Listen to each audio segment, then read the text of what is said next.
सुप्रजा रामपूर्वा सन्ध्या प्रवर्तते उत्तिष्ठ नरसार्दूला कर्तव्यम् दैवमाह्निकम् कौसल्या सुप्रजा रामपूर्वा सन्ध्या प्रवर्तते उत्तिष्ठ नरसार्दूला कर्तव्यम् दैवमाह्निकम् उत्तिष्ठोत्तिष्ठ गोविन्द उत्तिष्ठ गरुडध्वज उत्तिष्ठ कमलाकान्ता त्रैलोक्यम् मङ्गलम् कुरु उत्तिष्ठोत्तिष्ठ गोविन्द उत्तिष्ठ गरुडध्वज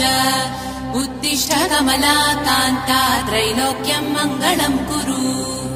मातः समस्त जगताम् मधुकैटभारे वक्षो विहारिणि मनोहर दिव्यमूर्ते श्रीस्वामि निश्चित जनप्रियदानशीले श्रीवेङ्कटेश दयिते तव सुप्रभातम् मातः समस्त जगताम् मधुकैटभारे वक्षो विहारिणि मनोहर दिव्यमूर्ते श्रीस्वामि निश्चित जनप्रियदानशीले श्रीवेङ्कटेश दयिते तव सुप्रभातम् तव सुप्रभातमरविन्दलोचने भवतु प्रसन्न मुख चन्द्रमण्डले विशङ्करेन्द्रवनिताभिरर्चिते वृषशैलनाद दयिते दयानिधे अर्त्यादि सप्त ऋषयः समुपास्य सन्ध्याम् आकाश सिन्धु कमलानि मनोहराणि आदाय पादयुगमर्चयितुम् प्रपन्नाः शेषाद्रिशेखर विभो तव सुप्रभातम् पञ्चाननाब्ज भव षण्मुखवासवाद्याः त्रैविक्रमादिचरितम् विबुधास्तु वन्ति भाषापतिः पठति वासरशुद्धिमारात् शेषाद्रिशेखर विभो तव सुप्रभातम् ईषत्प्रफुल्ल सरसीरुहनारिकेळपूगद्रुमादि सुमनोहर पालिकानाम् आवाति मन्दमनिलः सह दिव्यगन्धैः शेषाद्रिशेखर विभो तव सुप्रभातम् उन्मील्य नेत्रयुगमुत्तम पञ्जरस्थाः पात्रावशिष्ट कदलीफलपायसानि भुक्त्वा सलीलमधकेळि सुखाः पठन्ति शेषाद्रिशेखर विभो तव सुप्रभातम् तन्त्री प्रकर्ष मधुरस्वनया विपञ्च्या गायन्त्यनन्तचरितम् तव नारदोऽपि भाषा समग्रमसकृत्करचार रम्यम् शेषाद्रिशेखर विभो तव सुप्रभातम् भृङ्गावळी च मकरन्दरसानुविद्ध जङ्कारगीत निनदैः सह सेवनाय निर्यात्युपान्त सरसी कमलोदरेभ्यः शेषाद्रिशेखर विभो तव सुप्रभातम् योषा गणेरवरदग्नि विमध्यमाने घोषालयेषु दधिमन्थन तीव्र घोषाः रोषात्कलिम् विदधते ककुभश्च कुम्भाः शेषाद्रिशेखर विभो तव सुप्रभातम् पद्मेश मित्र शतपत्रगताळिवर्गाः हर्तुम् श्रियम् कुवलयस्य निजाङ्गलक्ष्या भेरीनिनादमिव बिभ्रति तीव्रनादम् शेषाद्रिशेखर विभो तव सुप्रभातम् श्रीमन्नभीष्टवरदाखिल लोकबन्धो श्री श्रीनिवास जगदेक दयैक सिन्धो श्रीदेवतागृहभुजान्तर दिव्यमूर्ते श्रीवेङ्कटाचलपते तव सुप्रभातम् श्रीमन्नभीष्टवरदाखिल लोकबन्धो श्री श्रीनिवास जगदेक दयैक सिन्धो श्रीदेवतागृहभुजान्तर दिव्यमूर्ते श्रीवेङ्कटाचलपते तव सुप्रभातम् श्रीस्वामि पुष्करिणिकाप्लव निर्मलाङ्गाः श्रेयोर्धिनो हर विरिञ्च सनन्दनाद्याः द्वारे वसन्ति वरवेत्रहतोत्तमाङ्गाः श्रीवेङ्कटाचलपते तव सुप्रभातम् श्रीशेषशैलगरुडाचल वेङ्कटाद्रिनारायणाद्रि वृषभाद्रि वृषाद्रिमुख्याम् आख्याम् त्वदीय वसतेरणि संवदन्ति श्रीवेङ्कटाचलपते तव सुप्रभातम् सेवापरा शिव सुरेश कृशानुधर्म रक्षोऽम्बुनाद पवमानधनादिनाथः बद्धाञ्जलि प्रविलसन्निज शीर्षदेशाः श्रीवेङ्कटाचलपते तव सुप्रभातम् धारीषु ते विहलराज मृगाधिराज नागाधिराज गजराज हयाधिराजाः स्वस्वाधिकार महिमाधिकमर्दयन्ते श्रीवेङ्कटाचलपते तव सुप्रभातम् सूर्येन्दुभौमभुतवाक्पति काव्यशौरिस्वर्भानुकेतुदिविशत्परिषत्प्रधानाः त्वद्दासदासचरमावधिदासदासाः श्रीवेङ्कटाचलपते तव सुप्रभातम् तत्पादधूलिभरितस्फुरितोत्तमाङ्गाः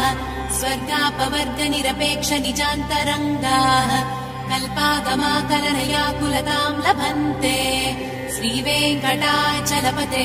तव सुप्रभातम् त्वद्गोपुराग्रशिखराणि निरीक्षमाणाः स्वर्गापवर्गपदवीम् परमाश्रयन्तः मर्त्या मनुष्यभुवने मतिमाश्रयन्ते श्रीवेङ्कटाचलपते तव सुप्रभातम् श्रीभूमिनायक दयादिगुणामृताभे देवाधिदेव जगदेक शरण्यमूर्ते श्रीमन्ननन्त गरुडाधिविरर्चिताङ्घ्रे श्रीवेङ्कटाचलपते तव सुप्रभातम् श्रीपद्मनाभ पुरुषोत्तम वासुदेव वैकुण्ठमाधव जनार्दन चक्रपाणे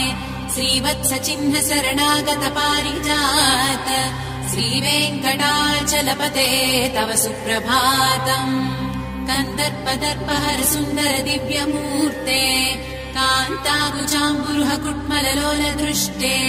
कल्याण निर्मल गुणाकर दिव्यकीर्ते श्रीवेङ्कटाचलपते तव सुप्रभातम् मीराकृते कवठकोल नृसिंहवर्णिन् स्वामिन् परश्वत तपोधन रामचन्द्र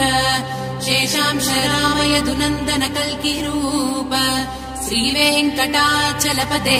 तव सुप्रभातम् येलालवङ्ग घनसार सुगन्धितीर्थम् दिव्यम् वियत्सरिति एव घटेषु पूर्णम् धृत्वाद्य वैदिक शिखामणयः प्रहृष्टाः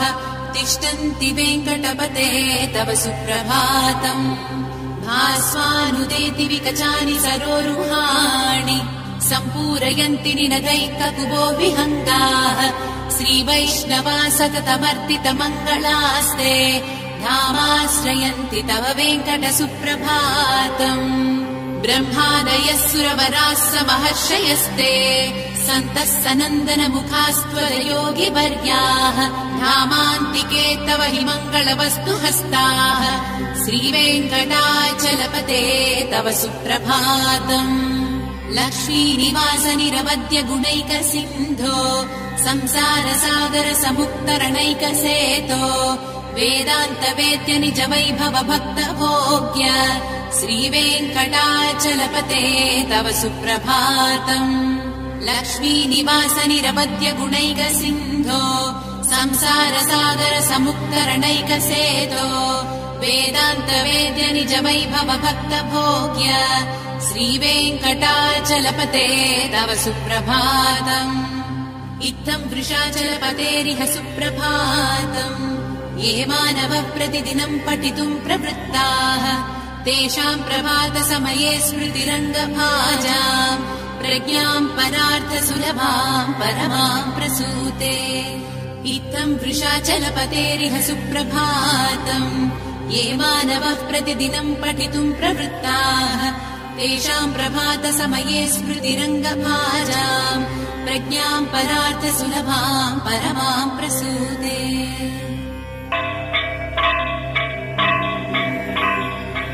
कमलाकुचूचुक कुङ्कुमतो नियतारुणितातुलनीलतनो कमलायतनो जनलोकपते विजयी भव वेङ्कटशैलपते कमलाकुचूचुक कुङ्कुमतो नियतारुणितातुलनीलतनो कमलायतलोचनलोकपते विजयी भव वेङ्कटशैलपते स चतुर्मुख षण्मुख पञ्चमुख प्रमुखाखिल दैवतमौलिमणे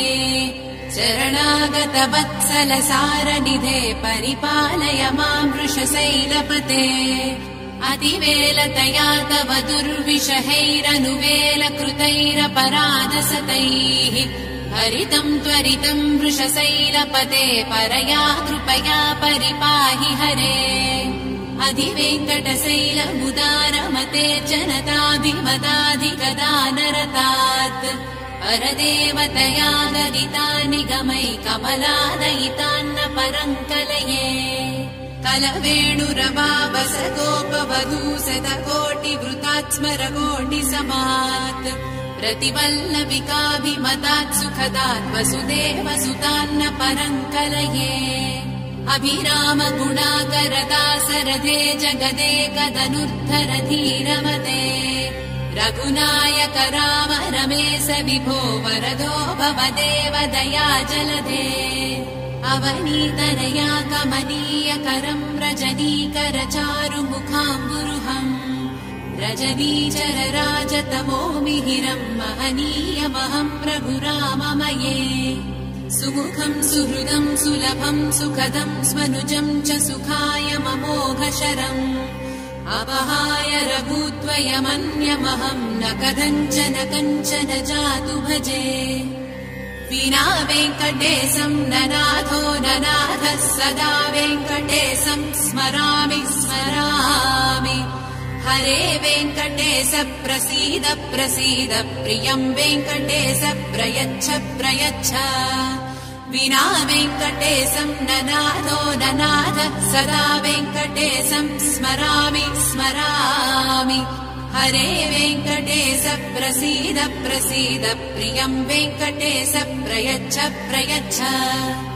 अहं दूरदस्ते पदाम्भोजयुग्म प्रणामे च यागत्य सेवां करोमि सकृत्सेवया नित्यसेवा फलं त्वं प्रयच्छ प्रयच्छ प्रभो वेङ्कटेश अज्ञानिना मया दोषान् शेषान् विहितान् हरे क्षमस्तत्त्वं क्षमस्तत्त्वं शेषशैलशिखामणे अज्ञानिना मया दोषान् शेषान् विहितान् हरे क्षमस्तत्त्वं क्षमस्तत्त्वं शेषशैलशिखामणे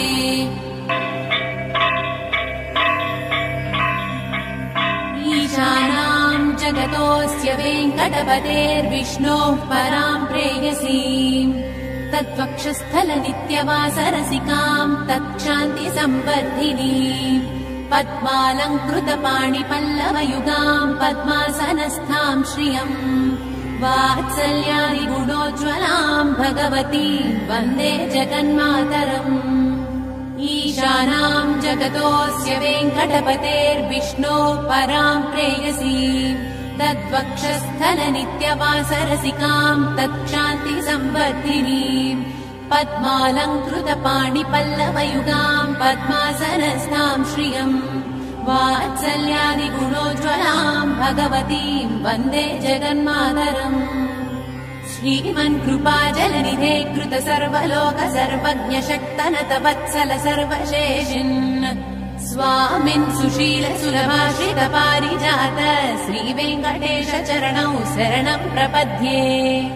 श्रीमन्कृपाजलनिधे कृत सर्वलोक सर्वज्ञ शक्तनत वत्सल सर्वशेषिन्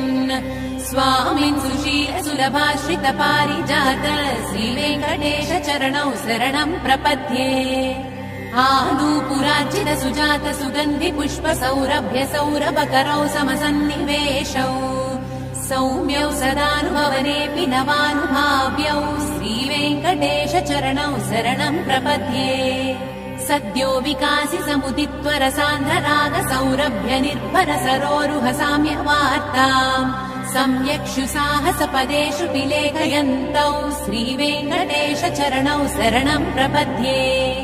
रेखामयध्वज सुधा कलशातपत्र वज्राङ्कुशाम्बुरुह कल्पक शङ्ख चक्रैः भव्यैरलङ्कृत तलौ परतत्त्वचिह्नैः श्रीवेङ्कटेश चरणौ शरणं प्रपद्ये ताम्रोदरद्युतिपराजित पद्मरागौ बाह्यैर्महोभिरविभूत महेन्द्रनीलौ उद्यन्नकांशुविरुदस्त शशाङ्कभासौ श्रीवेङ्कटेश चरणौ शरणम् प्रपद्ये सप्रेमवीति कमलाकर पल्लवाभ्याम् संवाहनेऽपि सपदि क्लममादधानौ कान्ताववाङ्मनस गोचर सौकुमार्यौ श्रीवेङ्कटेश चरणौ शरणम् प्रपद्ये लक्ष्मीमही तदनुरूप निजानुभावनीलादि दिव्य महिषीकर पल्लवानाम् आरुण्य सङ्क्रमणतः किल सान्द्र रागौ श्रीवेङ्कटेश चरणौ शरणम् प्रपद्ये नित्यानमद्विधि शिवारि किरीटकोटि प्रत्युक्त दीप्त नवरत्नमः प्ररोहै नीराजनाभिधि मुदारमुपादधानौ श्रीवेङ्कटेश चरणौ शरणम् प्रपद्ये विष्णोः पदे परमैद्युदित प्रशंसौ यौ मध्व उत्स इति भोग्यतयाप्युपात्तौ भूयस्तदेति तव पाणितल प्रतिष्ठौ श्रीवेङ्कटेश चरणौ शरणम् प्रपद्ये पार्थाय तत्सदृशसारथिना त्वयैव यौ दर्शितौ स्वचरणौ शरणम् व्रजेति भूयोऽपि मह्यमिहतौ करदर्शितौ ते श्रीवेङ्कटेश चरणौ शरणम् प्रपद्ये मन्मूर्तिकाळ्यपणे विकटाटवीषु श्रीवेङ्कटाद्रिशिखरे शिरसि श्रुतीनाम् चित्तेऽप्यनन्यमनसाम् सममाहितौ ते श्रीवेङ्कटेश चरणौ शरणम् प्रपद्ये अम्लानहृष्यदवनीतलकीर्णपुष्पौ श्रीवेङ्कटाद्रिशिखराभरणाय मानौ आनन्दिताखिल मनोनयनौ तमैतौ श्रीवेङ्कटेश चरणौ शरणम् प्रपद्ये प्रायः प्रपन्न जनता प्रथमावगाह्यौ मातुस्तनाविव शिशोरमृताय माणौ प्राप्तौ परस्पर तुलामतुलान्तरौ ते श्रीवेङ्कटेश चरणौ शरणम् प्रपद्ये सत्त्वोत्तरैः सतत सेव्य पदाम्बुजेन संसारतारकतयार्ददृगञ्चलेन सौम्योपयन्तृमुनिना मम दर्शितौ ते श्रीवेङ्कटेश चरणौ शरणम् प्रपद्ये सत्त्वोत्तरैः सतत सेव्य पदाम्बुजेन संसारतारकतयार्ददृगञ्चलेन सौम्योपयन्तृमुनिना मम दर्शितौ ते श्रीवेङ्कटेश चरणौ शरणम् प्रपद्ये श्रीशश्रिया घटिकया त्वदुपाय भावे प्राप्ये त्वयि स्वयमुपेयतया स्फुरन्त्या नित्याश्रिताय निरवध्य गुणाय तुभ्यम् स्याम् किङ्करो वृषगिरीश न जातु मह्यम् श्रीशश्रिया घटिकया त्वदुपाय भावे प्राप्ये त्वयि स्वयमुपेयतया स्फुरन्त्या नित्याश्रिताय निरवध्य गुणाय तुभ्यम् स्याम् किङ्करो वृषगिरीश न जातु मह्यम्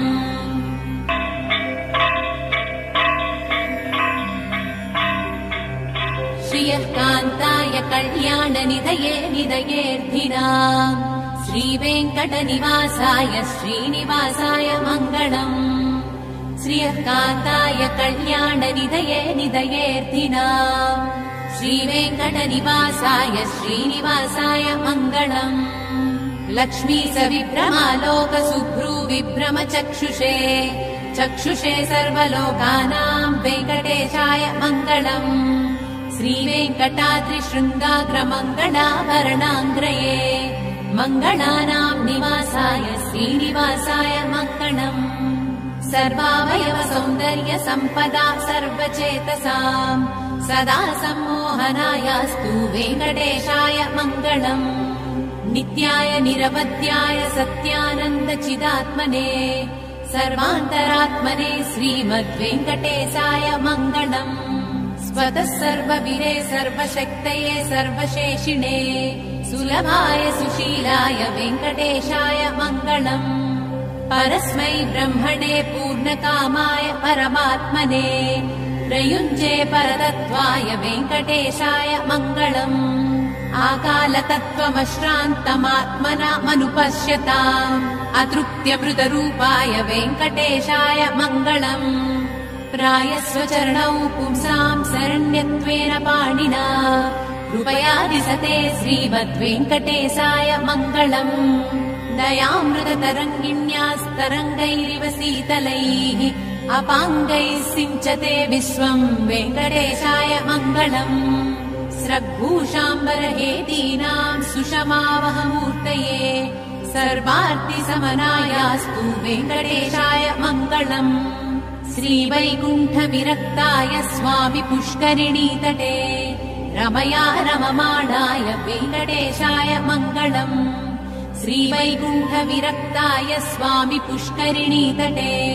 रमया रममाणाय वेङ्कटेशाय मङ्गलम् श्रीमत्सुन्दरजामातृमुनिमानसवासिने सर्वलोकनिवासाय श्रीनिवासाय मङ्गलम् मङ्गलाशासनपरैर्मदाचार्य पुरोगमैः सर्वैः च पूर्वैराचार्यैः सत्कृतायास्तु मङ्गलम्।